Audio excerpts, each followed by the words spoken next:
Olá amigos, tudo bem? Espero que sim. Bem-vindos a mais um vídeo do canal. O meu nome é Miguel, eu sou um super fã do Brasil. É isso mesmo, galera, e eu estou aqui com um vídeo do canal Geopolítica Mundial. É isso mesmo.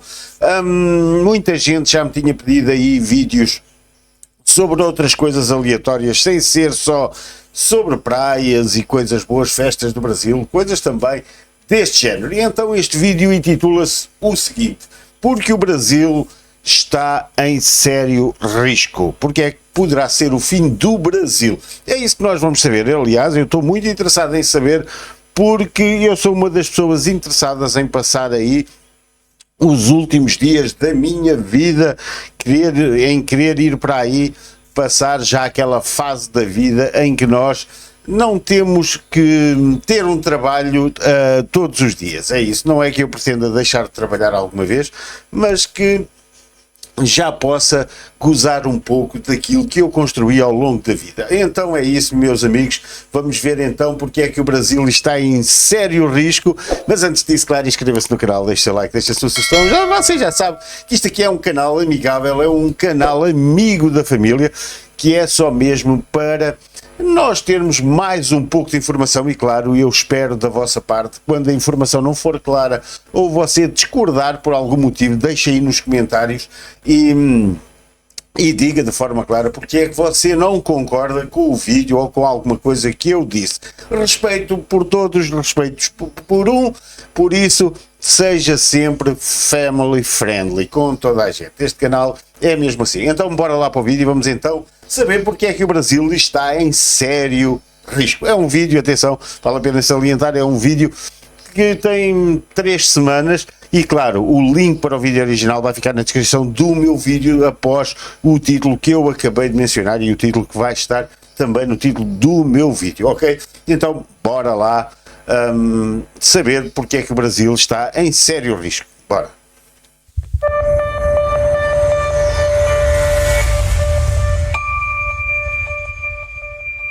Oi pessoal, antes de começar esse vídeo eu queria fazer um agradecimento especial para 3 pessoas que ajudaram o canal a poder ajudar outras pessoas que estavam em situação de desespero, ilhadas lá no Rio Grande do Sul.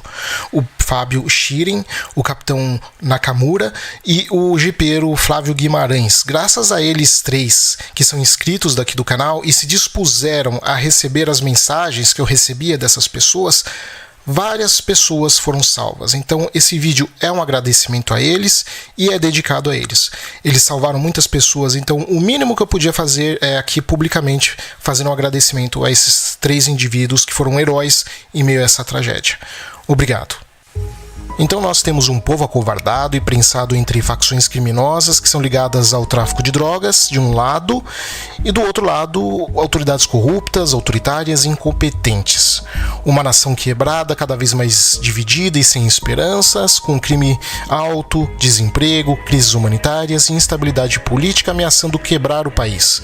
Vendo pela frente um século que será tão devastador que será conhecido como o século da humilhação. Estamos falando da China do século XIX, porém poderíamos estar falando também do Brasil no século XXI, se mudanças urgentes não forem feitas, e honestamente elas não vão, ou serão feitas mudanças erradas. O vídeo não é sobre a China, é sobre o Brasil, então não quero entrar em muitos detalhes sobre o aspecto chinês, mas que são importantes.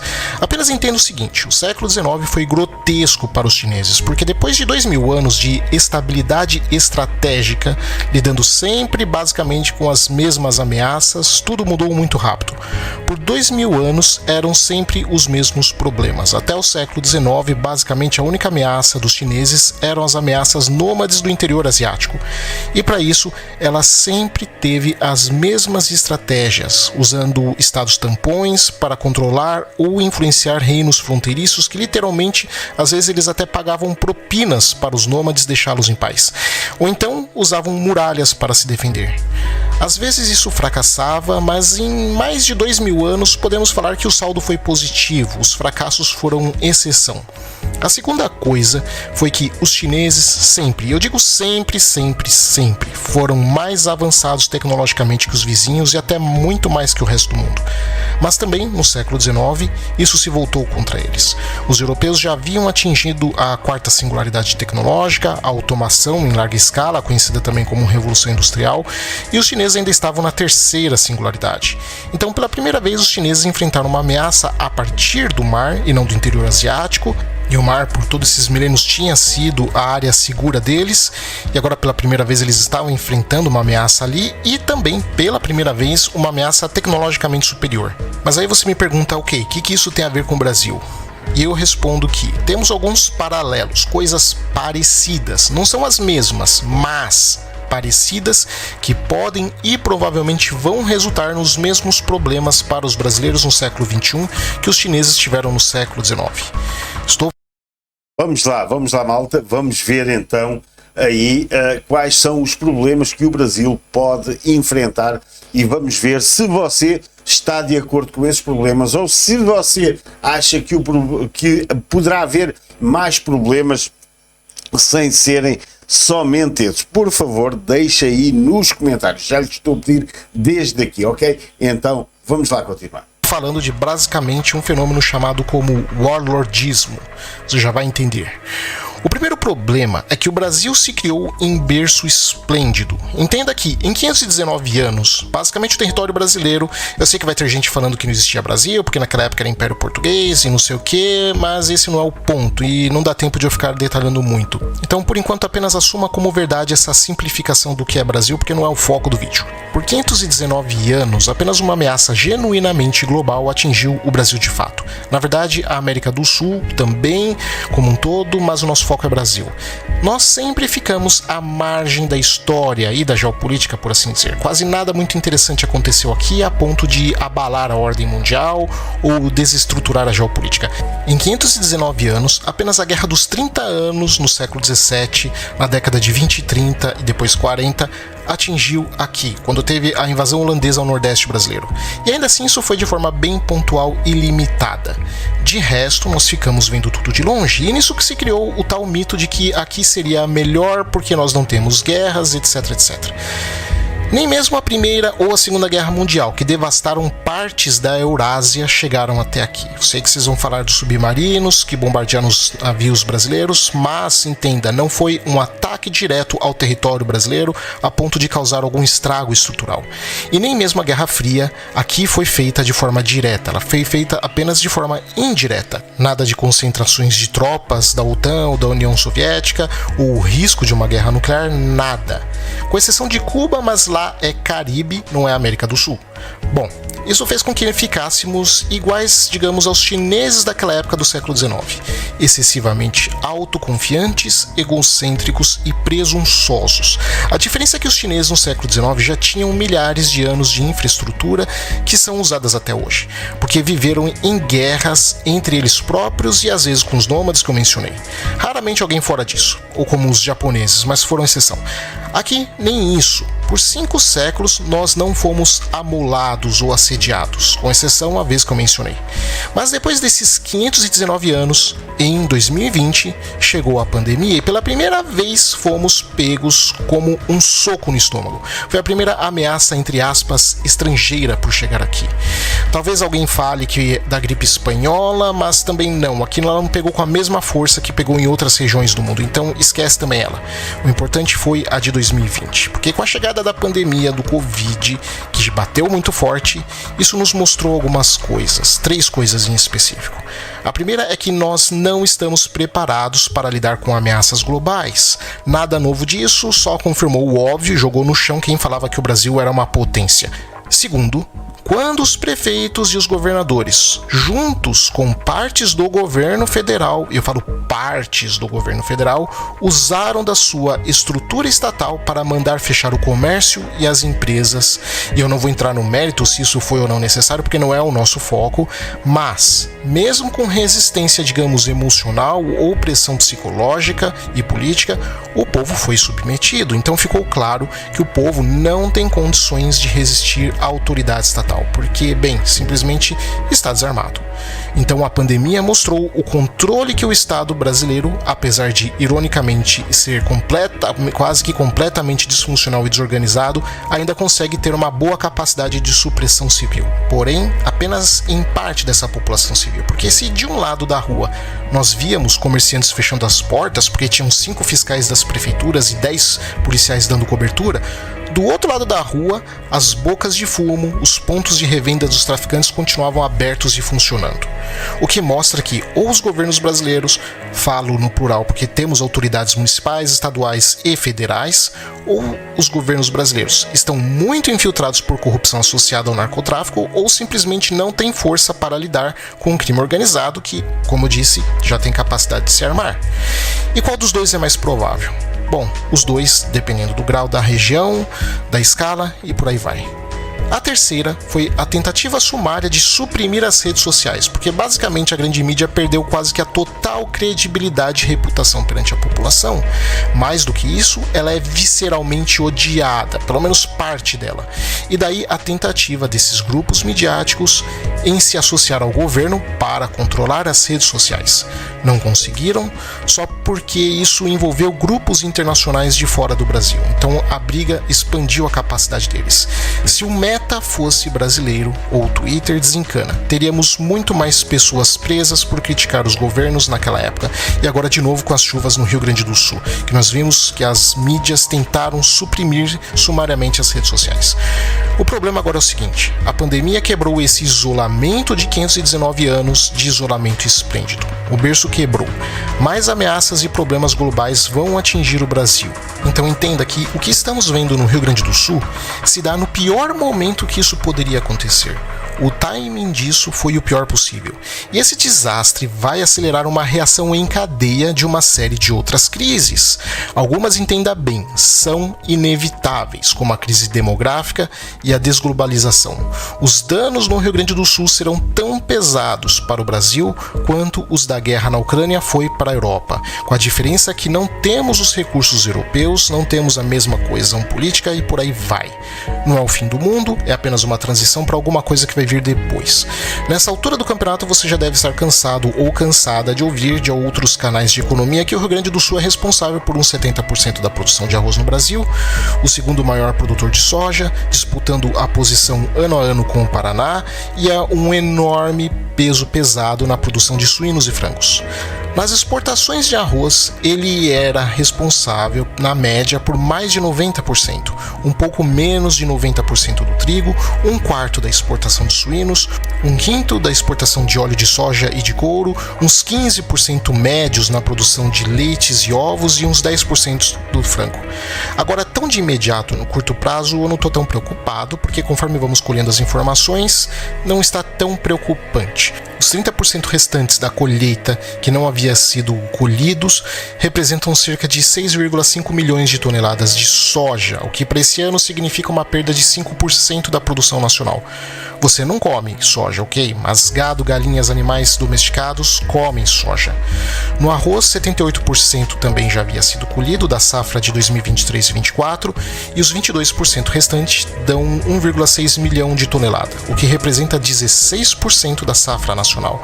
Então sim, é muito e irá atingir você, mas não é nada tão apocalíptico, dá para recuperar. E ainda não sabemos também os danos que foram feitos nesses grãos que já foram colhidos e que estavam armazenados em silos, porque alguns deles foram atingidos, pelo menos por enquanto eu estou gravando esse vídeo, ainda não sabemos, então talvez seja pior, mas ainda está dentro de um limite. Meus amigos, eu quero dizer que a curto prazo vai haver um aumento da parte agrícola aí no Brasil. Pelo menos é isso que me dá a entender aqui este vídeo, que vai haver aumentos no Brasil e em todo lado. Aliás, o Brasil, como exportador de muitos produtos agrícolas para fora, vai fazer com que os mercados sintam falta dessa matéria-prima e, claro, que vá fazer os preços disparar ao redor do globo, não só no Brasil. O milho também já havia sido colhido na casa de 83% e os 27% significam 1,4 milhão de toneladas, o que dá 6% da safra nacional. E o milho, tal como a soja, impacta a alimentação dos animais. Então chega para você na forma desse custo, na forma da compra de carnes. Então a pecuária vai sentir esse aumento e obviamente vai repassar. Mas essa pecuária que eu estou comentando que irá repassar será a pecuária da parte que não foi atingida, que é a do restante do país. Porque o Rio Grande do Sul é um polo importante na produção de carnes, de suínos e frangos, como eu mencionei agora há pouco, que são justamente as carnes mais baratas. Até aqui não sabemos o tamanho do golpe, mas quando vier já aviso que será grande, embora ainda vai ser absorvido pelo mercado. Porque esses impactos são de curto prazo e podem até mesmo ser amenizados. Existem formas de amenizar isso mesmo pela iniciativa privada. Nem mesmo precisa de intervenção ou ajuda do governo. Aliás, é melhor que não se meta. Então parece ruim, mas não é tão ruim. Porque na verdade nós vamos sentir isso no longo prazo e tem tudo para ser devastador. Entenda que o contexto em torno desse desastre é também desastroso. São vários problemas que se acumularam que nem uma represa e que agora está estourando. De acordo com a Federação das Indústrias do Estado do Rio Grande do Sul, 91% das fábricas ficaram debaixo d'água, e que é justamente onde estão as regiões que concentram a maior parte dos empregos do Estado. O impacto na atividade econômica do Estado seria de 94,3%. São dados prévios, então pode ser que seja um pouco pior ou um pouco melhor, mas nada muito absurdamente diferente disso. Há o risco de uma iminente quebra no setor produtivo do Estado do Rio Grande do Sul e, obviamente, isso vai afetar a arrecadação de impostos para financiar a reconstrução de tudo que foi destruído pelas enchentes. Os 447 municípios atingidos são responsáveis por cerca de 83% do recolhimento do ICMS, que é o principal imposto estadual. Em média, o Rio Grande do Sul é o quinto, às vezes quarto estado que mais arrecada impostos da União. Ele é deficitário, ou seja, ele envia mais dinheiro para Brasília do que recebe. O Sul, Sudeste e Centro-Oeste todo é assim praticamente. Porém, esse ano, e que será mais sentido na verdade ano que vem, nós temos um estado exportador de alimentos e emissor de dinheiro de impostos federais, se tornando em semanas importador de alimentos e receptador de impostos. É uma mudança muito brusca e rápida. De acordo com a Fierg, estamos falando de uma década perdida para o estado do Rio Grande do Sul. Lembrando que a década de 2010 foi uma década perdida para o país e estávamos olhando para 2020 como um possível recuperador, o que vai se confirmando que também será outra década perdida para o país inteiro. Mas se a década for perdida para os gaúchos, supondo que isso termine, digamos, redondinho lá por volta de 2030, então estaremos na fase de entrada da crise demográfica no país. E eu falo no país porque a fase de crise demográfica já começou no Rio Grande do Sul. Porque a taxa de natalidade desse estado, que já estava em queda desde 2015, chegou a 1,09 nascidos vivos para cada 1.000 habitantes em 2021. E a taxa de mortalidade geral no estado atingiu 1,02 óbitos para cada 1.000 habitantes. A expectativa de vida no estado provavelmente também vai cair nas próximas pesquisas, mas até então ele estava em 83 anos, o que faz dele o quinto estado com maior expectativa de vida, e a mediana de idade dos gaúchos é de 38 anos, a mais alta do Brasil. Então o Rio Grande do Sul já está na porta da crise demográfica, é o primeiro estado que já está entrando. Essa catástrofe provavelmente vai acelerar essa entrada. Provavelmente veremos esse estado já na crise demográfica ou no ano que vem ou no ano seguinte de 2026. Então, se a Federação das Indústrias do Rio Grande do Sul estiver correta, e muito provavelmente ela está, a década é perdida para o Rio Grande do Sul, mas na virada de 2030 ele já estará totalmente dentro da crise demográfica com o restante do país, que ainda tinha algum saldo positivo, começando a entrar também. Algumas pessoas do IBGE estão falando que será entre 2035 e 40, mas não se engane, será entre 2030 e 2035. Então não haverá reconstrução do Rio Grande do Sul para o nível que ele estava antes dessa situação. Ele será outro estado quando esse processo acabar. E eu não sei quando ele vai acabar. Mas o que você tem que entender é que o Brasil não pode andar reto e se desenvolver, não pode progredir sem o Rio Grande do Sul. Ele não é só importante demais, ele é vital. E torça para que não tenhamos mais desastres similares atingindo Santa Catarina e o Paraná, porque se tiver, então esse caos vai disparar ainda mais rápido em nossa direção. Meus amigos, vocês têm o mesmo sentido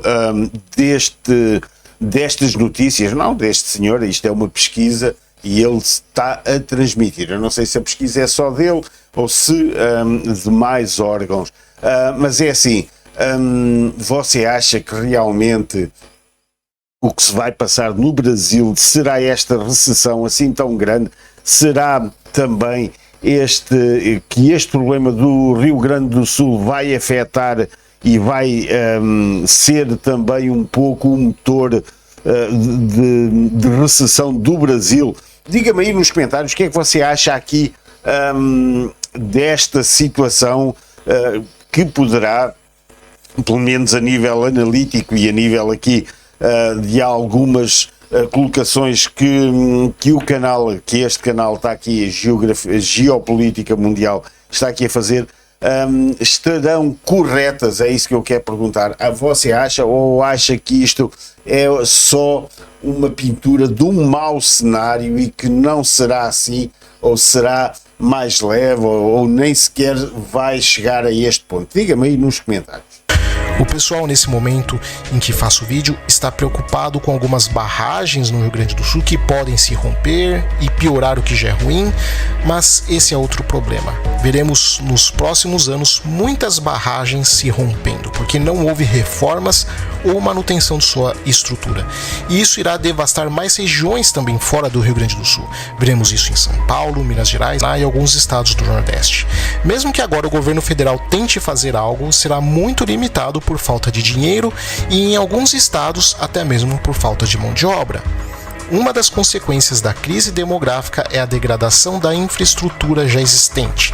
E se não tem gente para manter isso, então isso degrada e corre o risco de quebrar. É bem simples. Veremos nos próximos anos muita infraestrutura simplesmente corroendo por falta de manutenção no país todo. Barragens, pontes, estradas, malha ferroviária que já está precarizada e por aí vai.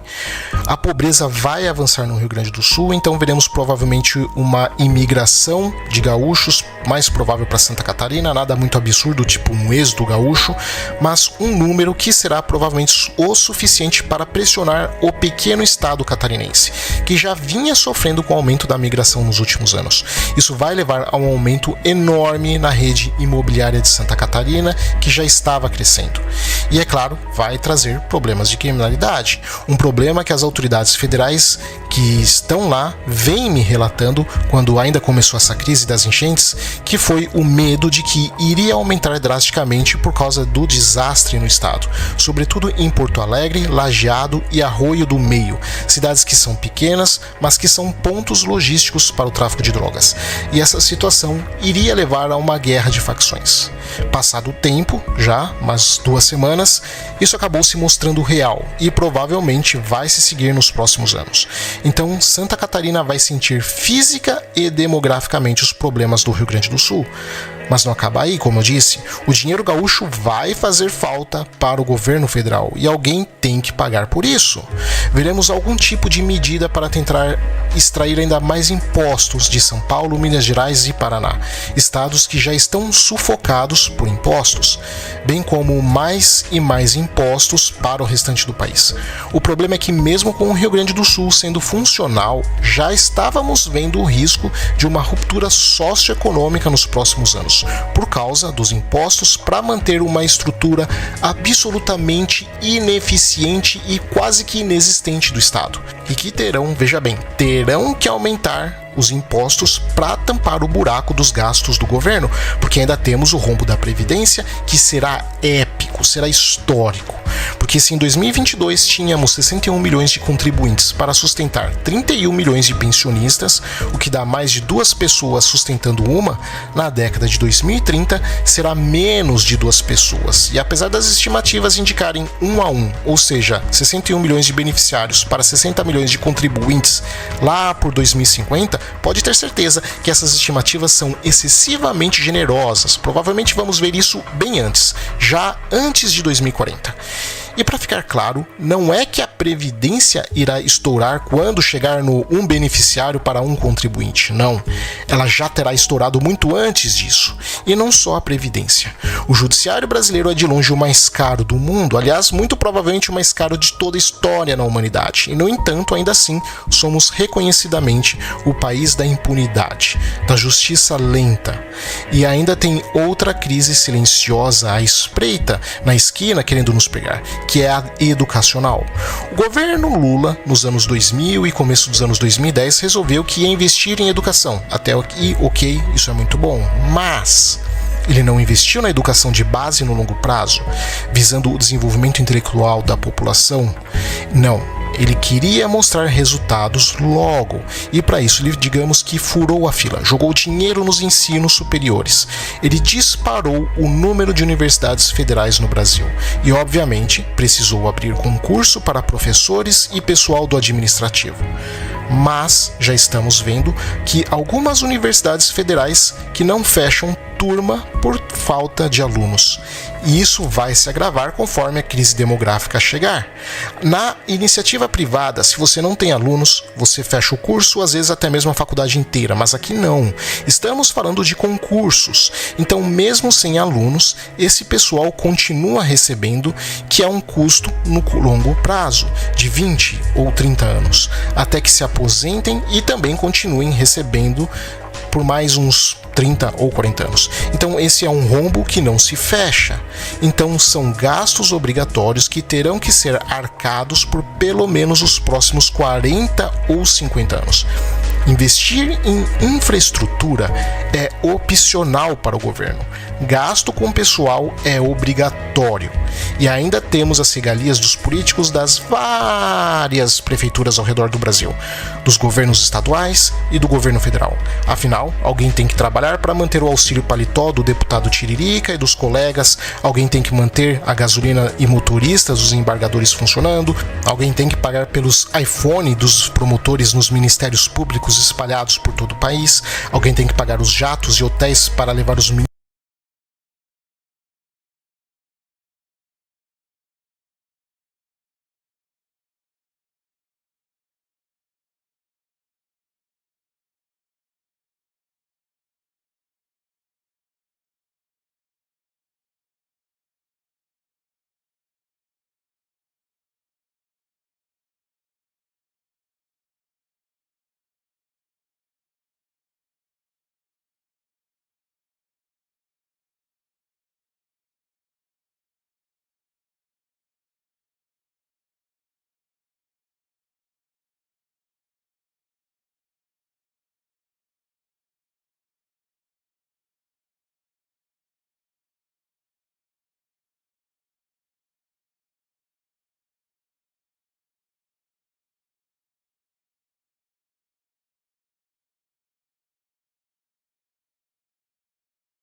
E é isso, galera, foi o vídeo de hoje, um vídeo um pouco extenso, mas que dá que pensar.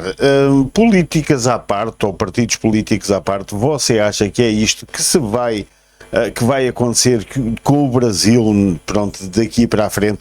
Por favor, deixe aí nos comentários, ou se você tiver uma versão melhor ou pior, no seu ponto de vista, por favor, deixe aí, ou então deixe no Instagram, siga-nos no Instagram, o link está aí na descrição do vídeo, assim como o link para você ir aqui para a geopolítica mundial, é isso mesmo. Não se esqueça mesmo de dar uma voltinha também pelos vídeos mais antigos aqui do canal e partilhar com muita gente. Tem aí muito conteúdo, são 1000 e qualquer coisa vídeos, já tem aí muito conteúdo para ver. Então, espero que tenha gostado e um beijinho no coração e até já. Bye!